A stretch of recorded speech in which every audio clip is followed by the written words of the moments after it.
What's up, guys, and welcome back to a brand new episode of the NeoVintage podcast. I am Jabril, and I am with Steve. Hope everyone's doing well.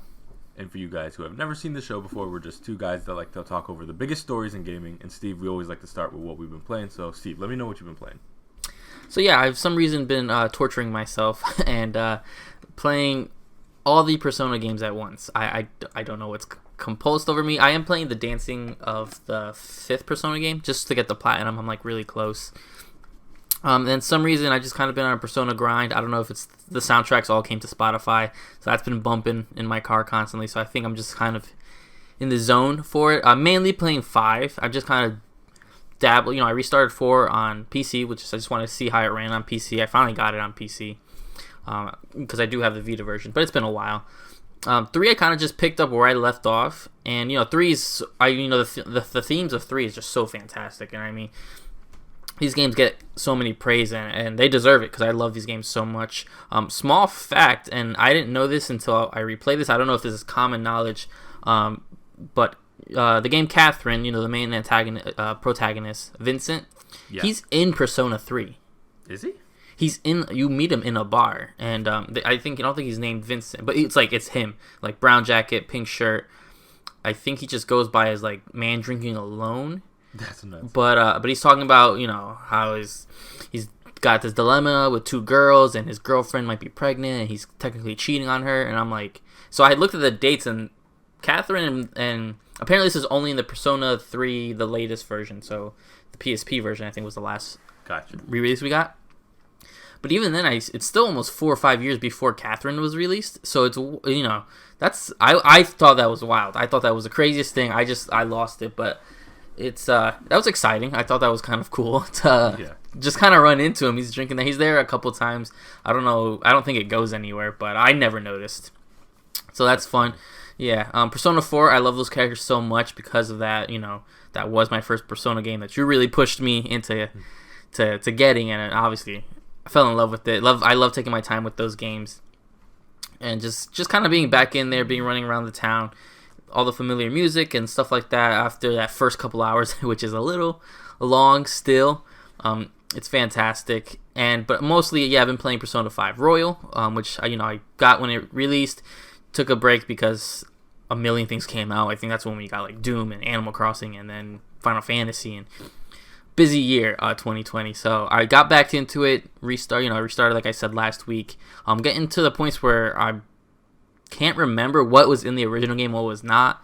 There's this whole other social link with this doctor who's a therapist at the school, and I had no idea. I had to look it up. I didn't know if he was in the original. He's not. He's a brand new character. He's in there's new social links. I think it's kind of leading off that he's going to have his own palace. I don't know if that's exactly true, but it's really leading off. He's kind of shady. He keeps offering me snacks, and it's kind of reminds me of the cop from, I guess, spoilers alert, the cop who kidnaps Nanako in Persona 4. He's just kind of weird. So it's strange stuff. But I mean, we've praised those games. I know you love that game so much. You haven't played Royal yet, right? No, I haven't. So yeah. But obviously you love. I mean, if you love, base Persona 5, Royal's gonna be just better. Yeah, it only gets better, especially with some of the cleaning up and stuff, and I'm for some reason dived into these games. I'm not gonna play all of them for much longer. I'll probably just stick to Persona 5 Royal. Besides that, I've just been kind of polishing up in some fighting games. I've been playing a little bit of the King of Fighters 14, like I said, preparing for 15 that we just got a new trailer, I believe, for. A lengthy trailer, actually. And just kind of dabbling into these, some of these characters that were released in Tekken, Dragon Ball Fighters. Every fighting game has a bazillion things going on right now. Constant character releases and stuff like that. Played Sephiroth a little bit in Smash Brothers. He's shirtless for some reason. He has that outfit. But that's just been kind of doing that, just kind of cleansing and checking off some stuff and kind of just doing what I feel, since right now we're in a small dry spot. Like, I still need to go back to Immortals. I just haven't felt that compassion. Like, I need to be able to sit down and like chunkate like Immortals, because that's how I want to play. I don't want to do like one thing at a time. I want to explore and really get back into it and listen to the comedy, not listening to my dumb business podcasts that I listen to and stuff like that. I don't want to listen to that while Zeus and this dude are arguing. Yeah. But it's great games. I've just been kind of a little bit of everywhere, sporadic. On top of that, some like random little mobile games and things like that. But that's all I've been up to, Jabril. What have you been playing? Yeah, so I've got 3 things. So the first thing is I've been playing Undertale on Switch. Oh, okay. It's a game I've been meaning to get to for a long time, and I played like maybe an hour and a half years ago on PS4, and I just didn't end up continuing it for whatever reason. But I did enjoy what I was playing, so randomly I bumped into a YouTube video talking about it. And I was like, oh, you know what? Let me go play that game. So I'm about maybe 2 hours into it now, having fun with it. I feel like I'm still kind of getting used to that battle system. I'm just not good at it, and I'm like I'm like, I don't know how people do this, but I'm getting a little bit better. I'm doing a neutral run because I don't know how much you know about it, but there's like you could do a pacifist run, a genocide run, and like a neutral run. I'm doing as close to a neutral run as possible, which is I'm not saving everything, so I'm able to get a little bit of XP. But when it comes to major boss encounters, I try my best to like talk my way out of it and survive it. So that's been challenging to not like try to kill everything. But I try my best to get some like good plot elements so I don't kill everybody. So yeah, I've been having a lot of fun with that. Also on Xbox, I've been playing Code Vein. That's on Game Pass, and that game's actually really, really solid. I'm having a good time with it. I know some people didn't love it, and the best way I could describe it is like maybe a slightly easier anime attempt at like a Bloodborne kinda. It's like they're trying to have that challenging, you're trying to make it to the next spawn point type situation, and it's tough. Things linger around the corner and sneak up on you, and you do different weaponry. It's very slow, it's precise, it's very dodge oriented. You can't just go and slash and everything, and things do crazy amount of damage. The story, like many anime games of its ilk, is like completely incomprehensible. Like for the longest, I was sitting there trying to understand it and doing a little bit of reading on like the Wikipedia and stuff like that. I'm like, I don't know what they're talking about. So at this point, I just let the cutscenes play and I get back to the gameplay because it's pretty fun. It's not something that I would have like been super happy if I like paid $60 for it, but as a Game Pass game, I'm having a good time with it. We'll see how long I keep playing it. I've done maybe like 2 boss battles or so far I haven't hit a wall of like not able to beat it anymore. But it is a challenging game, so I'm having fun there. And then also me and Alyssa made the questionable decision, we'll see whether we regret this or not, to play through the Kingdom Hearts games. So we started with 1, we're still working on it. We're in the Lost Jungle right now, and so far so good for her. I've already hit multiple points where I've just given her the controller. I'm like, no, you do it. We kind of pass the controller back and forth, and when it's my turn, I'll play. And within like 10 minutes of my playthrough, I'm like passing the controller back to her. I'm like, okay, you do this.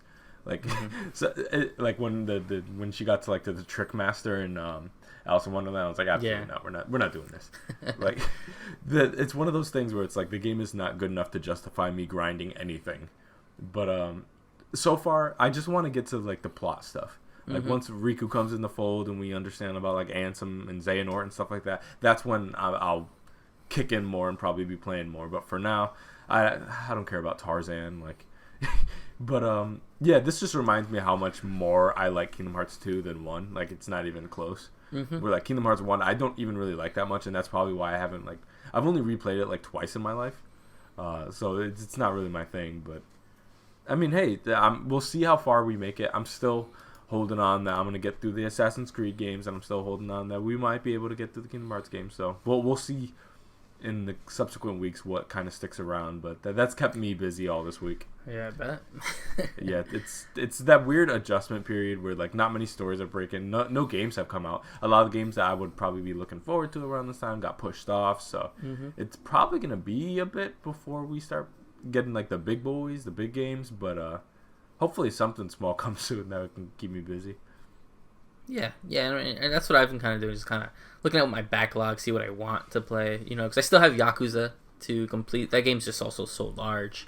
Yeah. And sometimes it just gets it gets to the point where like there's so much silliness and comedy I can handle, and I'm like, I kind of need a break for this, and that's where I guess it's missing a little bit more from. I haven't played too many of the old Yakuzas, but they take themselves slightly more serious than this one. But I love this game. Don't get me wrong, but the combat is every time I turn a corner, there's another random thug who transforms into a man in a trash bag or whatever, and these side stories about a guy peeing in the lake or whatever. It's like there's only so much of that I really want to do at a time. So Assassin's Creed Valhalla I got to get back into. It's just that's also just games. I don't know, games. There is a lot that I need to get back to, but there's also so many things I'm looking forward to. Because not to spoil it, well, we talked about it already on here, but the Scott Pilgrim game comes out fairly soon on digital market. Yep, and I'm dropping everything for that. No doubt. Everything for that, obviously. So, and Far Cry and stuff like that down the road. Oh yeah, well they pushed off Far Cry though, so that doesn't have a release date anymore. Nope. So yeah, we'll see about that. I'm keeping my fingers crossed. So I guess we can jump into the first story of two. This is kind of an interesting one that not a lot of people talked about, but I thought that was actually pretty interesting. So a survey was sent to owners of next-gen Xbox consoles, and they're asking whether players would appreciate the features of the PS5's DualSense in their Series X or S controller. As reported by TechRadar, the console experience survey asked players whether they think the Xbox Series X feels next-gen, and whether it asked they feel like they're missing out on the peripherals department. I am aware of features on PlayStation controllers, and I wish that the controller that came with this console. The question reads. So this is a very exciting opportunity for us to finally discuss these controllers a little bit in more depth now that we've had some time to really use them. I've used it with, I guess, technically Series X games. I've used it with a lot of last gen stuff that I'm playing on the Series X and 360 stuff as well. And then with the DualSense, I've been able to use it on some PS5 games that took advantage of it. The only one that I feel like really, really took advantage of it was obviously Astros, and to maybe a lesser extent Miles. But for the most part, not many other utilizations other than that. And then I think maybe I'll give Call of Duty some credit. They did a pretty decent job there too. But actually utilizing the DualSense features has been pretty low. But I've had plenty of time to use it, obviously, with Cyberpunk and GTA, and Resident Evil. So there's lots of different games I've played there. So for me, at least, before I ask you your opinion, I would say that I like both controllers a lot. The DualSense has probably edged it out for me because, again, it's a very definitive next-gen experience. It has the heft in the hand. I feel like they closed the gap a lot between the Xbox ecosystem's controllers and the PlayStation's, where, it fits in the hand really well. It's good for long play sessions for me, at least. I like the haptic feedback and the new kind of, I don't know what you call them. It's not rumble, but whatever those things are, the adaptive triggers and all that stuff. I'm actually really, really liking that stuff. And though I love the Xbox One's controller, and I mean it's damn near perfect at this point, I would say that I feel like I would probably prefer using a DualSense if I could use it on the Xbox console. But what are your feelings about all this? Yeah, so they're very similar. I was surprised. I was surprised and not surprised that Xbox was kind of doing the survey, because one of the big things people are talking about the PS5 launch is the DualSense. Even from before release, public release, IGN, all these places, all these influencers were like, "Yo, the triggers, the control, you guys don't understand. There's something in there that's really feels naturally next gen. There's not like a weird finger sensor or whatever dumb stuff that didn't need to make sense." So, and Microsoft has no shame in learning from other people. So, them trying to see is this worth something that we have to kind of investigate? Do we have to make a kind of sort of response to this? And it's interesting because the DualSense is one of my favorite controls now. Obviously, Astrobot and the minor stuff that is in Miles Spider-Man are my really only exposure. I did play Black Ops very little just because the game didn't want to run, that whole issue. But I thought it was interesting, especially playing campaign, because I don't really play multiplayer or anything like that, where each gun, depending what gun you had, is on how the trigger resisted or didn't resist and stuff like that. I thought that was very interesting. I thought that was very something that I can't wait to see in certain first parties. I think Horizon's going to take advantage of that really well and things like that.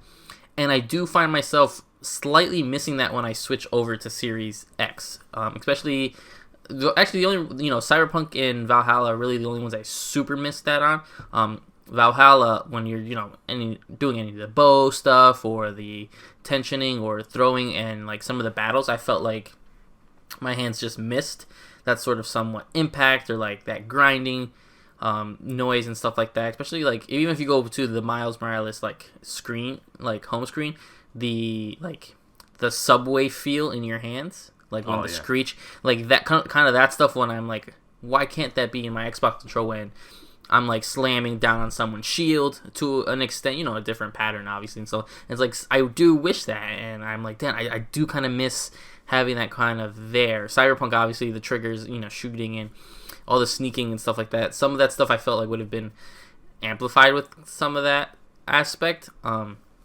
Which originally, that's why I originally wanted to get Cyberpunk on PS5. And of course, those versions are, MIA at the moment, to be announced. So I do see why Xbox wants to do this. Because, yeah, if I could play some of these games with my DualSense on my Series X, I would absolutely do it. I don't know if they're going to go to the point. At the same time, this is Microsoft. They released a $200 control that was its own thing. So it's interesting to see, and I hope they learn. I hope there's a middle step. I don't think they need to go all out and copy every feature of the DualSense, because that's, we don't know how long that stuff is going to be. Like Astrobot took full advantage of the DualSense, obviously as a game / tech demo, but what's it look a year down the road? What's it look like when we get God of War Ragnarok and Spider-Man 2? How are these features? Are they going to even still be used? Is this kind of just a gimmick right now because we're excited to have new machines and a semi-new experience? Because at some point we're going to kind of regress into just our like zone, and we're not going to really notice. Especially when all these features aren't being used at once. We may get, you may get the triggers, or you may get the rumble in a certain aspect. You may not get it all at once. So that's the more interesting thing, and that's why I think Xbox kind of wanted to read the tea leaves. It's like, do we even waste time, or people just kind of hyped on it right now? Yeah, and it's very interesting hearing them kind of ask about whether the Xbox Series X feels next gen, because in many ways, from my experience, not really for me. Again, the nature of the games that I ended up playing on this console, I haven't really played anything that I feel like has really pushed it. I mean, Valhalla looks beautiful, and it functions in a way that, wouldn't have worked last gen, but I feel like there's a pretty stark difference between what I experienced with Call of Duty and Miles Morales, and what I'm necessarily experienced with like Watch Dogs and Valhalla. And I'll admit that maybe the games I chose and where I chose to play them definitely skews the experience on the PlayStation 5 side. But it's very interesting hearing them talk about like whether it feels next gen at all, because in many ways it feels like it was a strategy for them at one point that they were at least communicating to make it not feel like too much of a traditional next gen, where it's going to have the power, it's going to do all this crazy stuff, but for some time it's just going to be a more powerful version of what we're already kind of doing. And that was kind of their messaging, not mine, of don't worry, you can play anything, anywhere. It's one united ecosystem. You're not going to be missing out on any experiences. Well, naturally, if you're not going to miss out on any experiences, then you're going to get an upgraded version of a current experience. So, yeah, naturally, it's not going to feel that next gen. They didn't do anything with the controllers or anything like that. So, yeah, it doesn't necessarily feel that next gen to me. But in many ways, you can make the argument that Xbox is maybe shifting what it means to be a next gen. And maybe are there next gens on PC? Not really. You just get better components, everything's modular, and you kind of have better and better experiences over time, but there's no clean, hard breaks unless you choose to upgrade your graphics card in conjunction when consoles launch. Other than that, there's no real next gens over there. So it's very interesting that, I don't know, I wouldn't say this is a shift in their thinking, but it is kind of interesting seeing Microsoft react to what's going on around them. And maybe some segment of the base, there's some kind of insecurity about the way they are viewed in comparison to the competition. And I think this is good conversations for them to be having this early. Again, though the console is out, so many people don't have their hands on it. So it's almost kind of like an early launch for them. And I'm assuming a bigger, not a formal launch, but more consoles are going to get into people's hand. And that's when things are going to really begin for them. So they're starting these conversations off early. So if something is giving PlayStation this advantage, they can react early. And that's a good sign, instead of reacting retroactively like they did last gen, where they screwed everything up, and then they're like, okay, how do we go back and fix this? This time it's like, okay, we're out, but it's very early. How can we tackle this before it comes an issue? Before, we're 4 years into the cycle and everybody's saying that we didn't offer a major upgrade for this generation in comparison to PlayStation. They're jumping on it. So I can at least appreciate them getting that dialogue going. And again, I don't know if the average Xbox player who's only playing on Xbox really cares that much about the DualSense. I don't know. We're multi-platform gamers, so we're playing everything and we get to do that comparison. I don't know if the average Xbox player even cares about all the features that the DualSense have. So we'll see over time to see, but who knows? Maybe they'll release like an Elite 3 or something like that with those upgraded features to give people who do care about the DualSense features an option, but it's not something that the average Xbox player is going to even ever encounter. Yeah, exactly, and that makes a lot of sense because that's what they did with technically that's what they're doing with the Elite in general. Instead of partnering with like Scuff or anything like that, they're like, oh, people who want all these little gadgets and want that when they drop their Xbox control, if they want their pieces to fall over the place, you can buy the Elite series. My only issue is, the Elite series, both of them have had a lot of problems because I've looked into. I was almost going to get one for the launch of my Series X, but these controls, for some reason, after a couple of months, don't last and they don't do what they're supposed to. So it's interesting to see maybe, not call it an Elite, but maybe do a smaller step where you're just kind of focusing on, the last tip, because these controls are always so backwards and forwards, compatible. They need to work on that. But I think you're right. Surprising. Yeah, about the Elite thing. I wasn't aware of the fact that it's if you look up, it's good at beginning. A lot of stick drifts, a lot of issues. Yikes. Especially at first launch, people seem pretty good. They do. When I worked at GameStop, the Elite at that time it was only the Elite, the first Elite control, and that was returned constantly. A lot of people upset that you have to put AA batteries in those because these are $200 controls. Yeah. The Elite Series 2, I believe, is rechargeable. And I think even the case recharges it or something like that. But it's interesting because, yeah, like you were saying, Xbox is starting to not stumble, but lose their. They told us not to expect this huge generational jump, and now they're like, well, what would make you feel like a more generational jump? What would make you feel like you're playing next gen? Because technically my Xbox is doing what I was doing on my One X, slightly better, fast resume, quick, loadings and stuff like that. But now, I think they were going the PC route and then saw that the PlayStation went the traditional route, and it's kind of working out in their favor. And I think it's working out for Xbox in a sense too, because you can't really find those either. But I think their mixed messaging was always kind of gonna come back to bite them. It's like I think their first actual next gen game I think is gonna be the Medium. Yeah, and that's later this month. So that's later this month, January 28th. And this goes back to their kind of messaging. Still next gen in quotes. Technically, it's playable last gen stuff too. It's just. Well, see, that's where it's confusing because right now on here it says it is Series X and S exclusive. Is it really? Because I thought they said there was going to be any exclusive, or maybe they were only talking about the first party. Well, that's where there's a lot of confusion because as of right now I'm looking at the homepage. It goes scheduled to be released on Microsoft Windows, which is their PC branch, and then Xbox Series X and S on January 28th. And then it says I don't know if this is true. It says announced for PlayStation 5 at a later time. I don't think that's true because I think Blooper signed a deal with them, but that's where it's okay. So it's it's interesting because it's like this is your first. I don't know if Blooper's a first party or second party for them, but I know they had a very close marketing deal at the very least. So it's interesting that this is the first game really because there was no Halo. And it's automatically exclusive to your Series X and S's. When you said it would at least take a couple of years before we saw that, again, it's just their messaging is catching up to them, where it's kind of all over the place, and that's no one's fault but their own. Yeah, maybe they're just seeing early kind of returns, and obviously they're selling out of stock, but it is important to note we don't know what the stock is on Microsoft's side compared to PS5. Everybody kind of just assumes that they had equal allocations, but there's no reason that we have no data on that. So until obviously we see some sales or something, which who knows, if they start losing, I mean the chances of us actually getting sales releases from Microsoft is probably low. Nobody likes to report their sales when they're lower than the competition. So we're probably going to get something for maybe the first couple years, but I have no clue how this console is selling or not. But yeah, it's just maybe they're just seeing early returns that it's like maybe our strategy wasn't a good idea and going the traditional route might be a little bit better.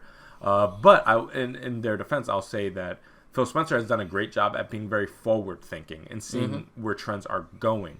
And I wouldn't be surprised to see Microsoft commit to that, even if that means that they don't sell as much now, but that secures them to be in a much better position going forward. That kind of united ecosystem thing. Who knows? And maybe at some point in the future, probably not this gen, maybe not even the gen after that, but PlayStation might hit a format where the traditional console launch seems very antiquated. It seems hard to believe now. But again, trends are like that, and they usually are hard to predict. So we'll see. I would be kind of surprised to see Microsoft completely do like a 180 in a different direction, where it's like, okay, we're gonna do a whole bunch of Series X exclusives, and this is a brand new generation with a brand new controller and all this. That would be a complete 180 from what they've communicated they wanted to do, and I seriously doubt that's going to happen, but maybe they're going to try to diversify it a little bit more to be like, okay, if you do want a concrete next-gen experience, we're going to take small steps to offer that for you, but we're going to still have the open ecosystem mantra for everybody. But yeah, that's my biggest guess. I did want to ask you one thing before we moved on. You did mention the battery situation in the controllers, and I'm just always so fascinated by specifically people who play Xbox in general, what their opinion is on the whole battery thing.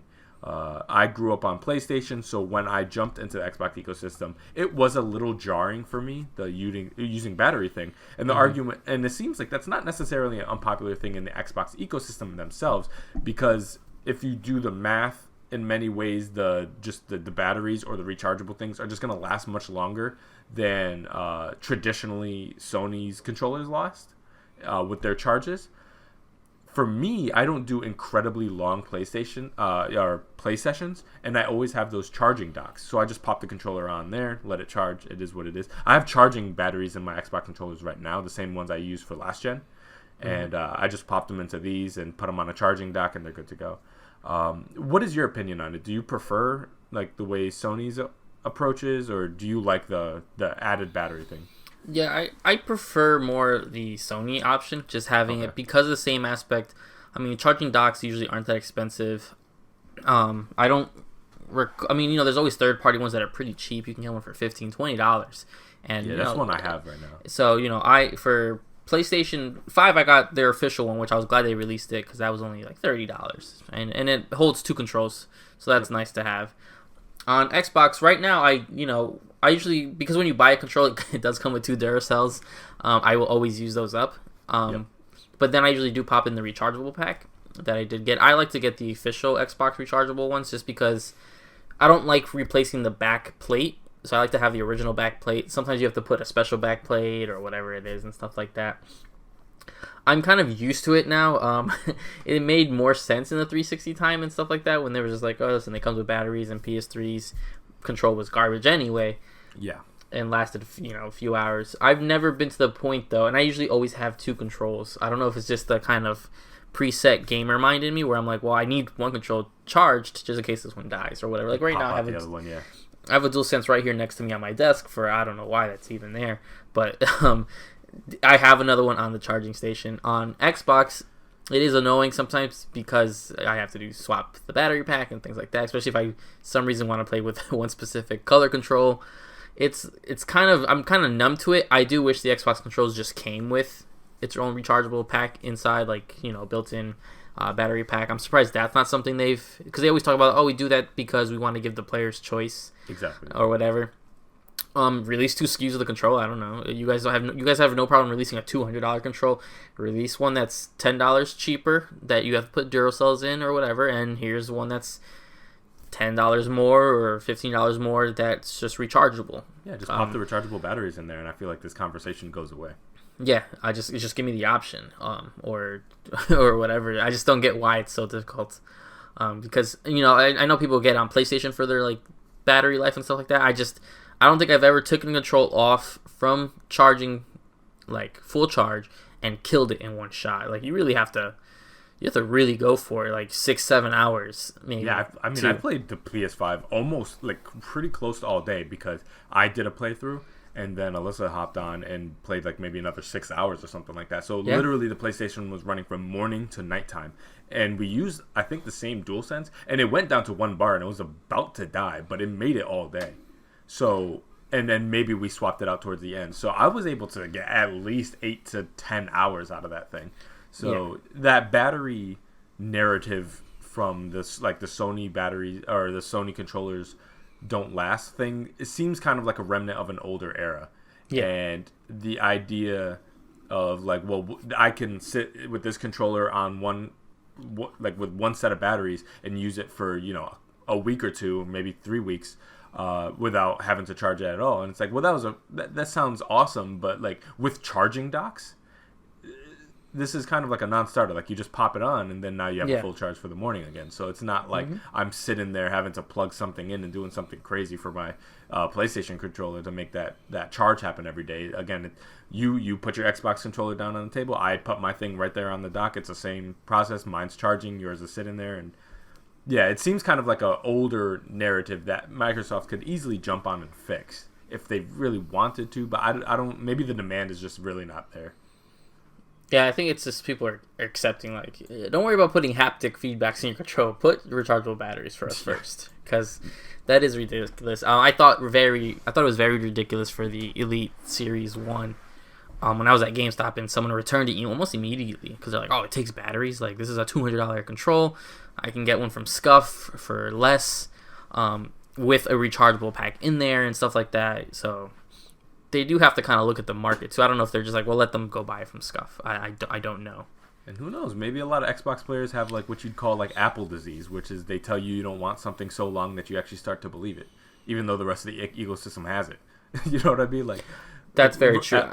At one point, removable batteries were just an acceptable thing in cell phones, and then certain companies just tell you nope, long enough to the point that you stop asking and you think it's normal, but it's not. So that can be a thing too. Yeah, but I mean, even Nintendo, I mean, their Pro Control, the Joy-Cons, most, those are all rechargeable. Yep. With their own. I mean, it's really just Xbox at this point. It's really just Xbox and like third-party controls that have that. And third-party controls I kind of understand because those controls are like $25, $30. Yeah. So we gotta kind of.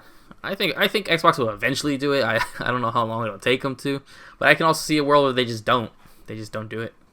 Yeah, but in my experience, those rechargeable, I think I have like Duracells or something like that, and you just pop it into the back and put it on the charging station with the little contacts as on the part of the back of it, and they work great. So.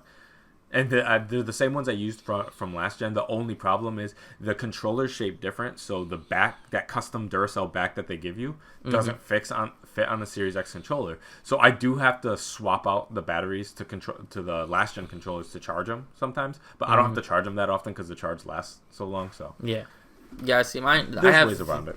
I have the official Xbox rechargeable pack in one of my controls, so it just goes in and you keep the original Xbox Series cap on it, and you just plug it in like you were a PS4 control. So it's not too bad once it's you get not the rechargeable. It's not the worst. It's just the Duracell thing though. A little workaround. Yeah.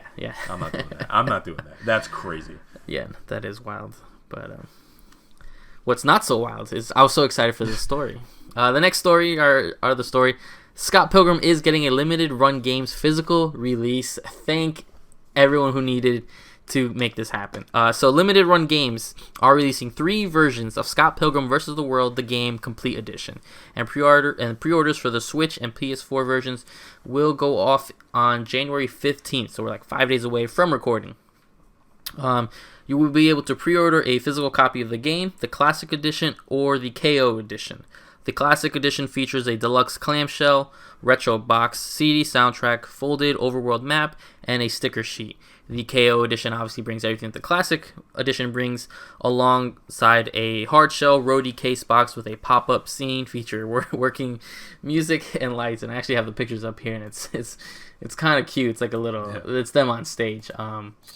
Jabril, our answers our prayers have been answered. Yes. We not only got Scott Pilgrim back, we are getting a limited physical release. Obviously, dudes, I don't think we're gonna have a licensing issue again with this, but at least we have it physical now, and it won't be that of a horrible deal. I know I'm getting this. I know I will probably buy multiple versions because I'll probably will get one physical version and get it digital a couple times. But what are you leaning towards? I know you celebrated when I sent you the screenshot. Yeah, no, this is awesome. This is exactly what we're asking for. Specifically, I remember when they announced that it was coming back, we were like, we want a limited run games version of this just to get it physical. So this is, best case scenario. I'm going to have to go with the regular physical version. I can't do collector's editions right now because, again, I'm like prepping for a move and everything like that, so I can't take on more stuff. I can't take on more stuff than I can. I already got enough crap in my room. So as much as I would love the collector's edition, I can't do that right now. So I'm going to get a physical, most definitely. If there's one physical game that I'm getting on Earth, it's going to be this one because y'all are not about to give me the runaround again. Not after all those years. But yeah, man, I cannot wait to play this. Depending on when the ship time for the physicals are, I mean, chances are I'm definitely going to also get this digitally too because I want to play this day one. And then I'll get my physical when I get my physical. But yeah, this is phenomenal, and I'm so glad that they are releasing multiple versions and stuff like this for this game because it's absolutely what people deserve for this after the nonsense we all went through. And this little Scott Pilgrim resurgence is just really, really awesome. And again, it's such a amazing series that we both love so much. So I'd love to see more come from this, and I really hope that this game sells a crap ton to show people that like we still really love this property. So. Yeah, I'm super excited for this. Again, I don't know exactly which way I'm purchasing, like what version on what, but I mean, I will probably the fanciest one. Oh no, not I meant no. So the reason I don't get the KO edition is the same thing. I'm planning to move soon. I don't want to be here anymore. Yeah, true. In this apartment, and I just, as nice as that little setup is, I mean, I'm imagining. I mean, the KO edition is $140. I doubt it's like that big. I don't think they release size yet. Yeah. But I may do the step up. I may do the classic edition. Okay. Which brings everything but the stage, but brings all the sticker sets and stuff like that, and comes with the clamshell case, which is remnants obviously of like NES and Sega games. Exactly. Which that to me, I kind of have to get it, just because that itself is awesome. But I will probably get one classic edition, and then probably buy digital. I don't know where. I haven't decided exactly what it's lining up because I do want to get the platinum in this game. Yeah, I'm probably going to do Switch maybe. But at the same time, I kind of want to do maybe PS4 digitally and then wait for the physical for Switch, but I'm not sure yet. I'm kind of, I'm mixed because I know I want to sit in bed with some garbage on Netflix just grinding this out, and I need the Switch for that. But at the same time, I do want the Platinum Trophy. And as of right now, it is just announced the physical editions for PS4 and Switch. They did announce that the Xbox version will be getting a physical edition as well. Xbox is always way harder to work with for limited runs because of the demand they need, because of how many numbers they need for the discs or something weird. But I mean, this is where I need it. I need it on PlayStation and Switch. So love the artwork. I'm glad that they got Bill to do some of he did the. Yeah, obviously he made Scott do kind of like the Sonic Adventure pose on the cover. Yeah. I don't even know what to call that pose, but it looks great. Some new artwork and stuff like that, and I mean everything Scott Pilgrim I absolutely love. I'm all over anything Scott Pilgrim. In another world, yeah, this KO edition would be mine in seconds, but I don't have time to. Where am I going to set that up? Yeah, nowhere for now. But exciting times. I can't wait. I just can't wait for it. I just can't wait. Super excited. 5 days. There's a counter on their website. As of right now, 5 days, 22 minutes. Definitely. And as I told you, like, I'm just hoping that this is not like impossible to get a copy of. But from what you were telling me, it seems like they're gonna like kind of make it to order. So that's from my understanding. On the website right now, it goes pre-orders close on February 28th, 2021. That's a lot of time, and the pre-orders go So, yeah, it's live gonna be the open for a 15th. while. So it doesn't say limited quantity. Maybe the KO edition, but the KO edition at the same time, looking at the website, doesn't say that.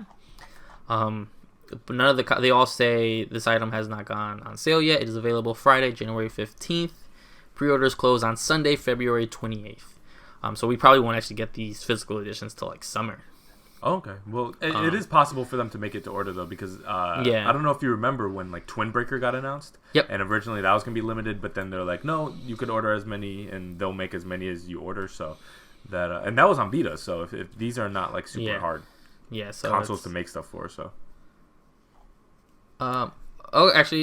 Quick note. I just see it here. Please, there's a note. Sorry, I keep interrupting. Please note, there is no purchase limit on this item. This item is currently in manufacturing, and artwork is subject to change. Products are typically not expected to ship until 4 to 5 months after the pre-order window closes. Future production updates will be visible on the product page and your account page. All orders are considered final and cannot be canceled. So it does seem like these are made to order, which is great. Yeah, awesome. So everybody who wants a copy, as long as you come within the right time window, you'll be able to get one. So, and you'll have, it seems like, at least a week and a half, 2 weeks to do it. So that's fantastic. Yeah, it's a lot of time. So, a month and a half. All right, so I guess we can move on from there and kind of cap the show off with our loose topic for this week. Mm-hmm. And this is one that I've kind of had on the back burner to use, like if no major stories break or anything like that, pull this one out. So this is going to be our favorite consoles by design. Now, we've talked about our favorite consoles in general by games and libraries and whatever, but this one is just kind of an aesthetic look. Now, we've had consoles for, more than 30 years now, and if you go back to the late 70s, they took a certain look, and things have evolved crazy now to the newer generation, and we've seen every kind of iteration of how these consoles can look, and some have been dead ugly, some of them have been pretty beautiful. So I put together 5 for me that I really like. But Steve, I want to hear some of the consoles that you really like first. All right, so I had to go to one that I think it's probably pretty popular. It might be on your list. The DS Lite. Okay. Switch or redesign. I think I had a broken DS. I bought it off some guy on a bus. Long story there. But eventually for Christmas I did get the DS Lite, and I got the white, whatever they called it at the time, pearl white and stuff. And I think it seemed to me like the most advanced piece of hardware ever. I love that design. It was so sleek. It was so nice. The screens were just crisp. At the time, we didn't know better what screen design. But going from this big, clunky clamshell, which I think you had one as well. You had a blue one. Yeah. I had the original gray one. That was, the hinge was broken, and the hinge was known to be broken. It was just kind of clunky. It was very big. It was sturdy, but it was sturdy at the same time that it felt like it broke over everything. But when I got the DS Lite and I saw the nice sort of gloss finish on the top, the simple nature of it, I absolutely love that. The way they had the little cartridge protector for your GBA games and stuff like that. I just thought I was like, when Nintendo really thought this out, and I was like, this hardware, this is never going anywhere. This is it.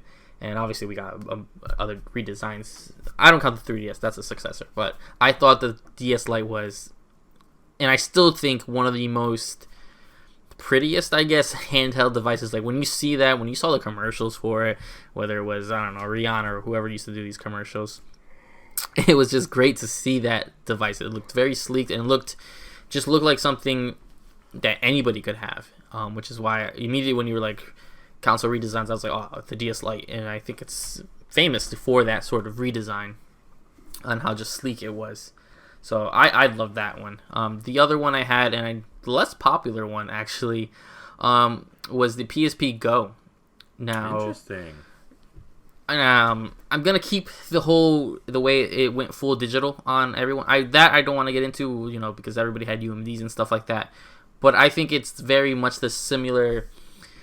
Everybody wanted, at least when I was growing up, a sidekick phone. That swap and everything like that. And I thought, when I saw the PSP Go and I saw the marketing and stuff, and at the time I used PSPs a lot for videos. Like this is where I was watching Naruto and Dragon Ball GT and all these other stuff you were downloading from wherever you were downloading them from. And I thought being able to hide the buttons and just kind of click it down and just watch the screen, I thought it just looked like a future step to me. And I just always loved that aspect. Now, when I did get one, and I used it very little, actually, my PSP Go when I had... Actually, I didn't get one. I think my brother got one, and I just kind of inherited it from him. Obviously, using it was a little weird because the buttons felt like low and stuff like that, and it felt very DS oriented, where it just wasn't as comfortable as I thought the DS was.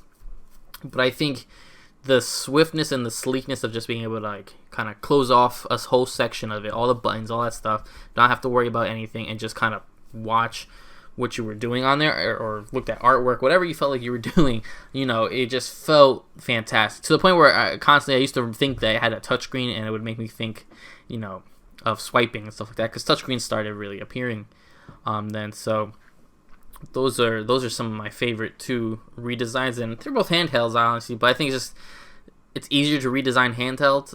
It's the same way it's easy to redesign like phones, because of how comfortable in everyday use it is. And obviously, for my other one, I have to talk about the PS3. Now, let's not talk about the George Foreman slidey grill thing.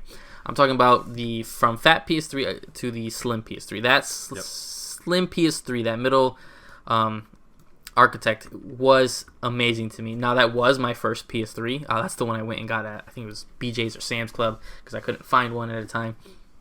I thought was so fantastic. I thought it was really almost like a relaunch, which is what I really connected it to, because I got it about the time they released it. It felt like a relaunch of PlayStation. You had all these great titles coming out. They abandoned the Spider-Man font. They abandoned this big piano, just like bulkiness. It was like sleek and super sleek, simple. The fonts were different, so it made you feel like you weren't just getting like a Sony Blu-ray player, even though I used it for that a lot as well.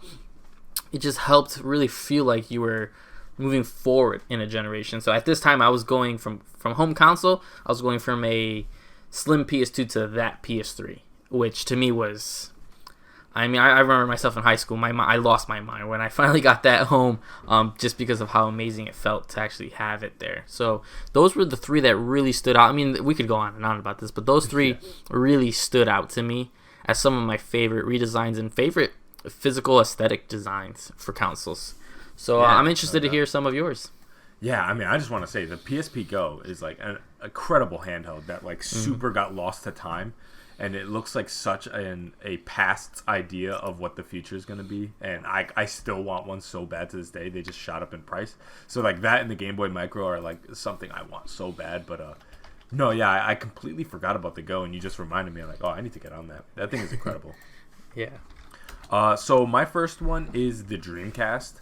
That thing looks nuts to this day, but this kind of like solid block angular console with that swirl on top, just everything about it screams like power to me, especially once you understand like how powerful it was just mechanically at the time. This thing is just incredible, and that white specifically was a very unfortunate choice of white because of the way that color aged. Just like some people's consoles, the way it yellowed and grayed out and stuff like that looks kind of terrible. Kind of similar to what happened with just kind of the look of the Super Nintendo, but obviously the Super Nintendo had chemical issues of why it was doing that. But yeah, no, the Dreamcast is just a really, really well-designed console in my view. Obviously, the controller is a lot more unconventional, but the console itself, I think, is just phenomenal. The Atari 2600 is my second one. That one is a very interesting one because obviously it has little to no modern analog of like what has changed on it. Because you could look at a lot of older consoles and see kind of evolution of what like they turned into over time. But the 2600, like nothing looks like the 2600, and a lot of like the knobs and stuff like they have on it looks super, super old school. But that wood finish, man, I'm telling you. Like, that thing just resonates with me. It looks like the side of a minivan from the 70s. It's awesome. But, yeah, so I love the design of the 2600, and that thing's huge, too. So, it just, everything about it screams like this absolute powerhouse that you had in your household at the time, which, again, at the time when, like, gaming experiences were pretty much locked to the arcade experience, to be able to do that all at home on this beast of a machine is just really, really incredible. The third one is probably, in my opinion, one of the best designed consoles of all time, and I don't think many people would disagree with me here. The GameCube, obviously.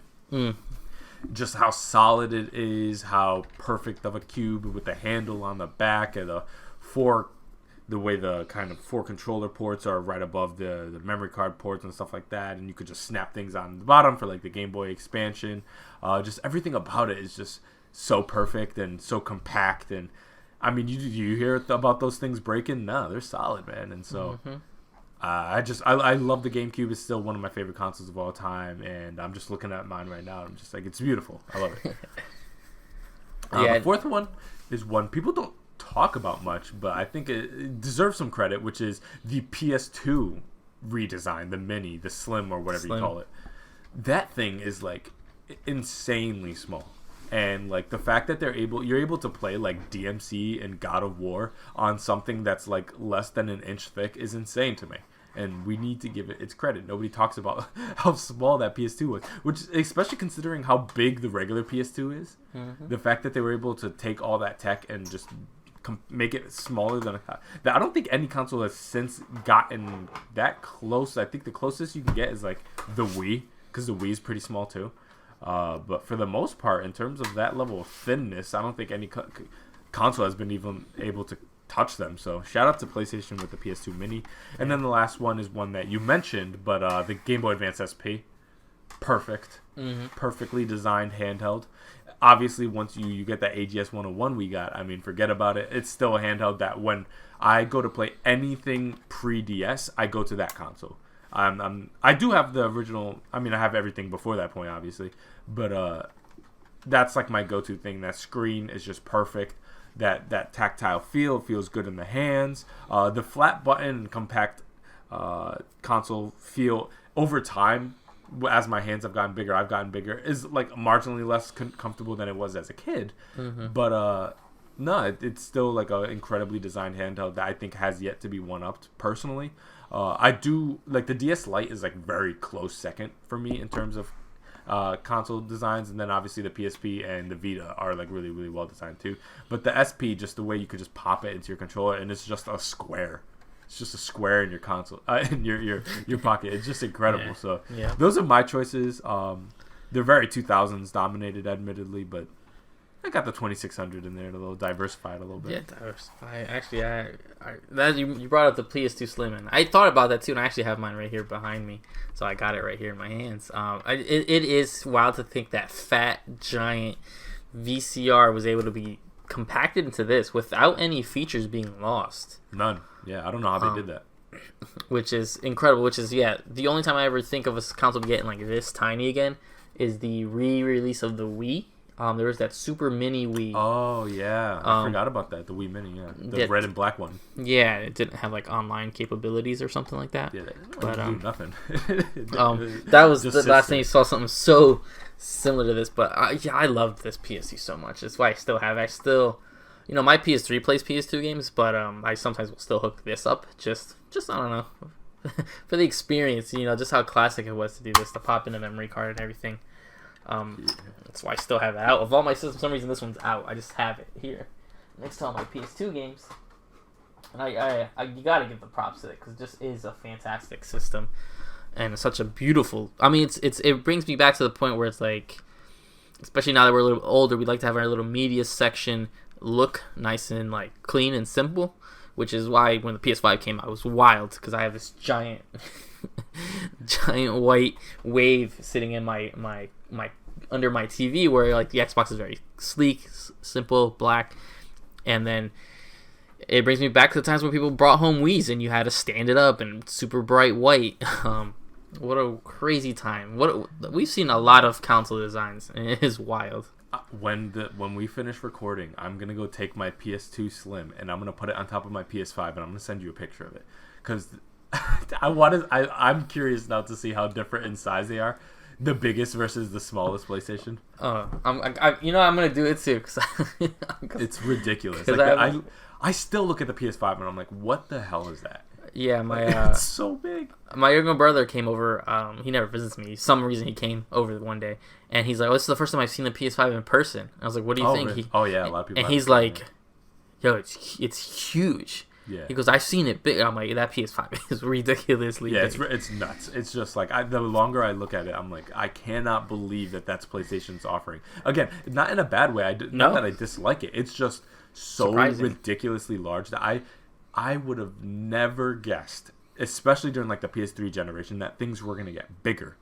Like I always thought, like everybody was like, "Oh, the most compact console, compact," and then they released this thing that is just like, I mean, again, with all the heating issues from previous generations, it makes all the sense in the world why they'd want something that big. But even comparing it to like the PS3, I'm like, I cannot believe they got bigger than you, because I have the piano PS3, and I hate turning that thing on because it's horrifying, because mine sounds like, you think the PS4 sounds like a jet engine, just wait till you hear my PS3. But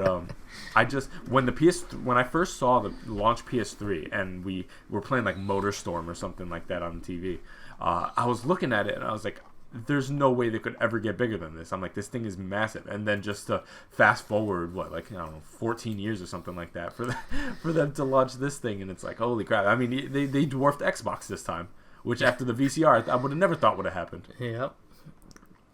But yeah, they've had a lot of different console designs over time. Some great, some not so great.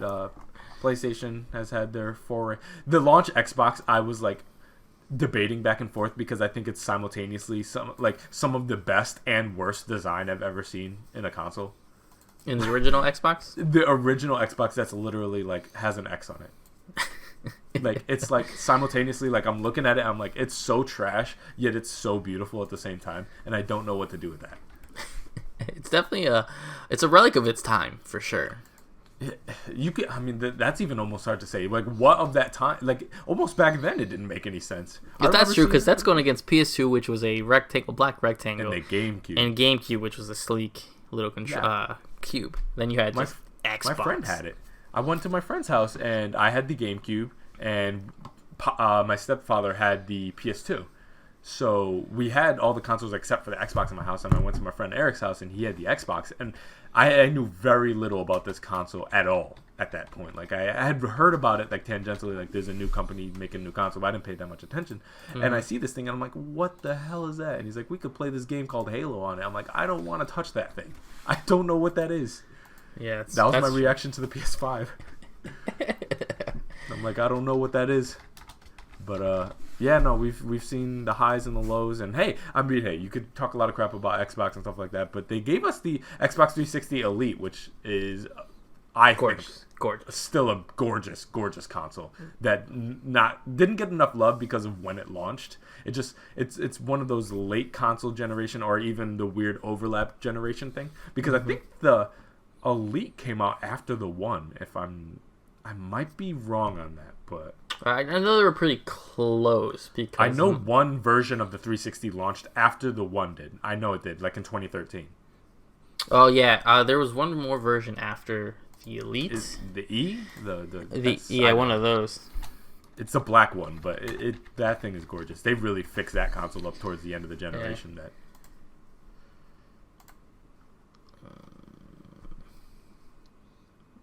There was three. There was Arcade, Elite, and Slim. Yeah. So Slim, I think Slim was the one. But yeah, no, they did a really good job on the latter half of them. I'll give them a little bit of credit there too. But and hey, one console that is kind of trash that also has pretty good design though, the Wii U, not a bad design. Like the console itself, not obviously the Fisher Price toy controller, but I'm looking at like the console itself, and it's a very sleek black thing the white one is disgusting, but the black version of the Wii U, it's pretty compact. It's nice. The airflow is solid. I wish it was matte finish, but that's a pretty nice console as well. It's just everything else about it is kind of trash. But that's true, yeah. But yeah, that's all we got for you guys for the loose topic. We made pretty good time this week, and hopefully the stories kick in within the subsequent weeks. I think so. Yeah, I mean, we're into January now, 2021. As long as games start rolling out relatively soon, the stories will follow pretty much, and I know for a fact on the horizon, within either next week or the week after that, a Cyberpunk story's coming. It is for sure. Yeah, it's been too quiet. It's been like 2 weeks, so. Yeah, I was actually surprised this week. I'm like, oh, you guys gave us a week off. Well, we'll see. It was kind of like when it was the Fortnite fight thing with Apple and Epic. Yep. That was like many weeks too. So and who knows? I don't think we even got a resolution to that. So. That's probably going to come back at some point too. So welcome to the game industry. Things go away and pop back up over and over and over again.